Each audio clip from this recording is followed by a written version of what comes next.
आणि उंचावलेली मस्तक कोणापुढे नतमस्तक होत नाहीये आणि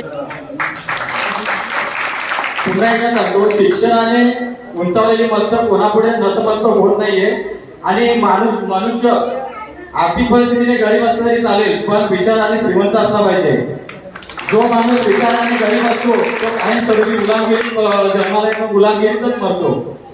म्हणून आर्थिक परिस्थितीने गरीब असले चालेल, पण विचार लहान असला पाहिजे, मोठा असले पाहिजे. जसं तुम्हाला सांगितलं तो विचाराने आपण लहान अजूनपर्यंत आहे, म्हणून गरिबीतच आहे, बरोबर आहे का नाही. आज आपण शिक्षण घेतो पण बोलत नाहीये.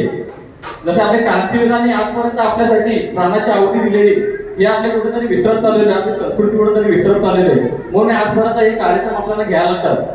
आजपर्यंत आम्ही शांत होतो, दुसऱ्या जव्हार वाडा तालुक्यामध्ये आम्ही फेऱ्या मारल्या, पण आपल्या गावामध्ये एवढी मोठी संख्या असून पण आपण काही कार्यक्रम करू शकत नाही.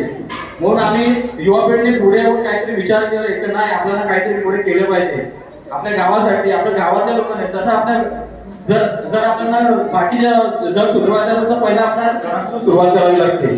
तसंच आम्ही आज या वजेश्वरी गावाला सुरुवात केलेली आहे आणि आजूबाजूच्या परिसरामध्ये जाऊन भेट दिलेली आहे. यापुढे याच्यापेक्षा पण जवळ निवड संख्या आम्ही या कार्यक्रमामध्ये असणार आहे.